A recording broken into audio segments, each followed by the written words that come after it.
Thank you, Madam President. And I wanted to come to the floor here today to address the news of the last 4 days, which I think have shocked the American people. In a series of revelations made across news agencies about the role our federal government has played in the way it's used its power to intimidate those who they believe are not doing what they want them to do.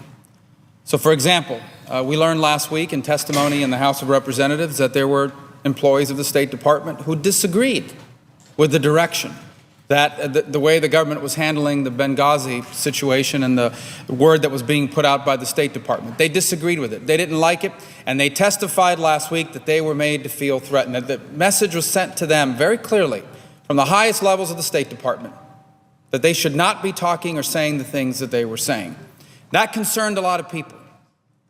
Unfortunately, on Friday of last week, and what I think was an attempt to bury a story, which there's no way they were going to bury this one, and so they put it out on Friday, which is notoriously known as the slowest news day of the week because it goes into the weekend and people forget it and they move on, but this one was not easy to forget. On Friday, we learned that the Internal Revenue Service had specifically targeted organizations in this country because of their political leanings and affiliation. Now, understand, this is not something new. People have been complaining about this for a couple of years. Anecdotally, from organizations across the country coming to us and saying, we got this weird request from the IRS asking us for all sorts of things. You start to hear that everywhere. And, you know, we still, I think, to some level have confidence and hope, have the best hopes for the federal government and the people that work within it. But as you start hearing that more and more, people became concerned. So members of this body wrote letters and inquired of the IRS, hey, is this going on? Are groups being targeted because they're a Tea Party or because they're a 9/12 group? Of course, the answer they gave was, no, that's just not true. That's absolutely false. Well, you know what? It wasn't false. Then the IRS said, but it was just this group of employees in Cincinnati. As it turns out, that's not true either. It was widespread. It was an effort throughout the IRS to specifically target groups because they were called Tea Party or Liberty groups or groups that were organized to defend the scope of government, groups that were critical of decisions being made by the government. This is chilling. This was discovered last Friday, and it's only gotten worse. Every day that goes on, we get more and more information in that regard. And then the revelation on Monday that the Justice Department of the United States, think about that, the chief law enforcement agency of the country, had issued this blanket search of the phone records of I think the nation's largest reporting group, the Associated Press. Now understand, if they were going after a leak that endangered America and security, that's one thing. We can have a debate about that. But they went much further than that. It was a blanket request of all these phone calls, including the switchboard. Pretty outrageous. So in the span of 4 days, 3 major revelations about the use of government power to intimidate those who are doing things that the government doesn't like. These are the tactics of the third world. These are the tactics of places that don't have the freedoms and the independence that we have here in this country. And it is shocking to Americans that this would come to light in the way that it has. I would submit to you, however, that none of this is new.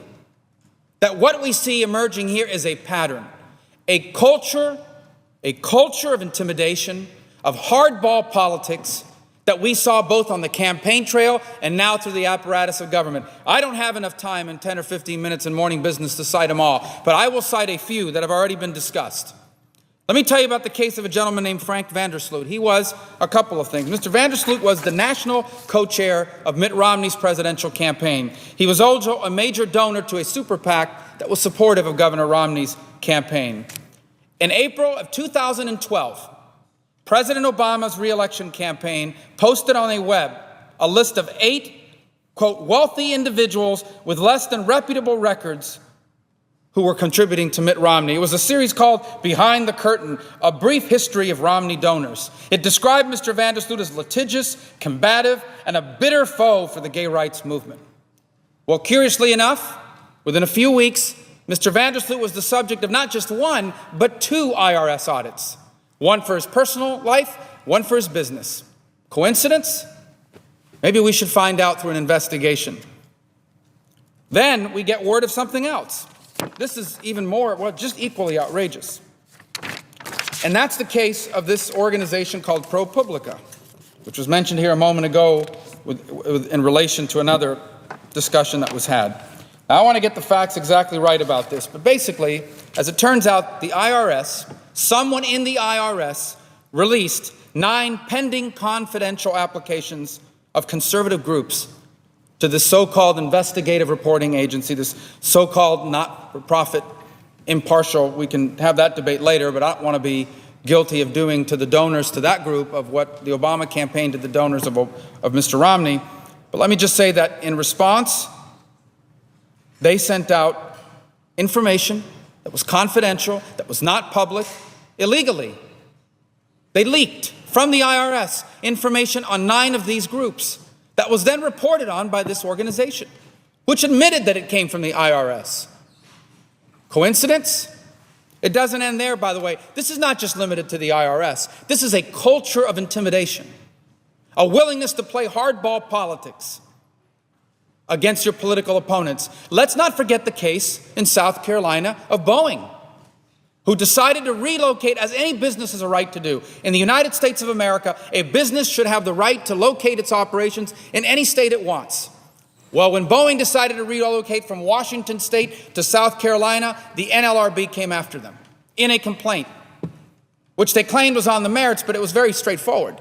They were going after them because the union in Washington State was upset about the move. And in fact, the case was dropped partially because of political pressure, but interestingly enough, the effort was only abandoned after they negotiated a contract deal with the union. Now, listen, I can be up here all day, and I intend to keep coming back to the floor and citing examples of this.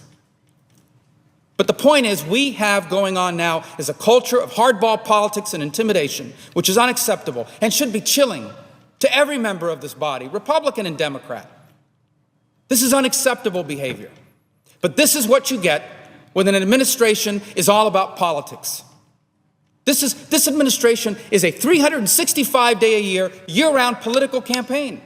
Every issue is a political campaign. Leading up to the election, and even now, every issue is a wedge. Few times in the history of this country has anyone used this office to drive more wedges among the American people than this president and this administration. And so, yes, this is the culture that's been created. They're bad and we're good. Our enemies are bad people. The people who disagree with us on policy are bad people. You don't support us on guns, you don't care about children and families. You don't support some measure against religious liberty, you're waging a war on women.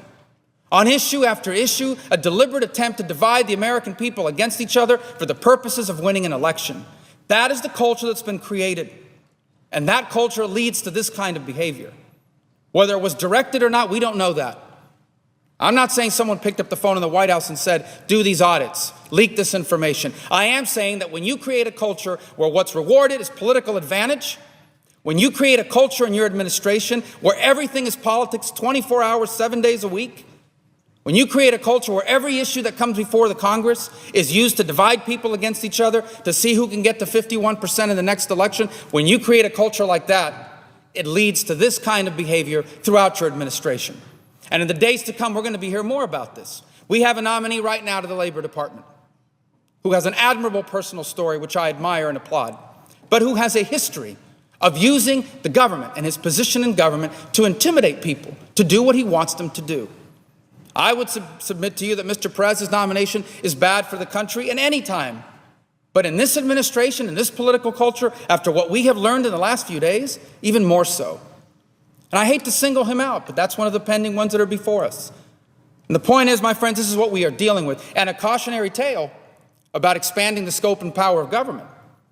Because this same IRS that was willing to do this same IRS that was willing to target groups because of their political leanings, this same IRS that audited Mr. Vandersloot after he happened to appear on the Obama enemy list, this same IRS will now have unfettered power to come after every American and ensure that if either you're buying insurance or you're paying them a tax. Every American business. The front lines of enforcing Obamacare falls to the IRS. That is what happens when you expand the scope and power of government. It's always sold as a noble concept.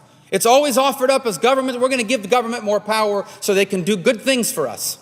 But the history of mankind proves that every time a government gets too much power, it almost always ends up using it in destructive ways against the personal liberties of individuals. And that's why the framers of our Constitution were so wise to impose real constitutional limits on the power of our government, because they knew from history that this was the case. That's why our Constitution says that unless government at the federal level is specifically given a power, it doesn't have it. That's why it says that. That's why you see people stand up here on the floor and fight to protect the Constitution. That's why these groups were formed around the country. Everyday Americans from all walks of life, people, some of whom had never been involved in politics before, who joined a Tea Party movement or a 9/12 movement because they feared the direction our country was going. And so they stood up and said, this is wrong. This is why. This is why this adherence to the Constitution. Because the Constitution was based on the simple truth that if government has too much power, it almost always ends up destructive. Our framers knew better than to rely on good people being in government to take care of us. They understood that government's power, in order for us to have freedom and prosperity, necessarily had to be limited. Not because we're anti-government. Of course we need a government. Who provides for our national defense? Who's supposed to secure our borders? We're having this immigration debate. These are important things that our government needs to do. But if you give it too much power, it leads to these abuses. This is why the Constitution was so wise to limit the power of the federal government to its enumerated powers and leave to the government closest to the people most of the powers.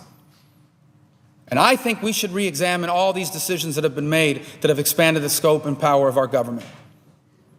I don't know how many people are aware of this, but early next year, every single one of you is going to have to buy insurance, health insurance that the government says is good enough. Maybe not the insurance you're getting today that you're happy with. And if you don't buy that insurance, you are going to owe the IRS some money. That's a tax to me. The same IRS that has shown a propensity to target people based on their political leanings. This is who we've empowered through Obamacare. So this is what's going on here. It's not just one scandal at the IRS. It's about a culture of hardball politics. And I think in the days to come, we're going to learn a lot more about it. And we're not going to like what we learn. For example, you think about some of our most precious freedoms, the First Amendment right to free speech. Think about if you're a reporter at the Associated Press. Think about if you are a source, unrelated to national security, to the Associated Press. Think about if you're really a whistleblower, someone who is blowing the whistle on government activity because you work in the government and you think what the government is doing is wrong. Think about that for a second. Now, all of a sudden, what are you afraid of? I'm not calling that reporter back because their phone might be tapped. My number may show up on their records because the Justice Department has just shown that they're willing to do that. Think about the chilling effect that that sends up and down the government. If there is wrongdoing somewhere in the government right now, people are probably afraid to blow the whistle because they're afraid that they're being surveilled by the Justice Department or that the person they're talking to is being surveilled. That's how outrageous this is. Think about people that are thinking about getting involved in the political process, contributing to a group or speaking out, donating to a campaign or a candidate as they're allowed to do under the Constitution. They don't want to be the next Vandersloot. They don't want to be the next guy being targeted. They don't want to be the next person being smeared on a website. This is unacceptable. This is outrage. And every single member of this body should be outraged by this behavior. This culture of intimidation, this hardball politics tactics, we cannot stand for this. And I hope we will be united in condemning this and ensuring we get to the bottom of this with significant investigations and hearings from the committees in the Senate that have jurisdiction on the matter.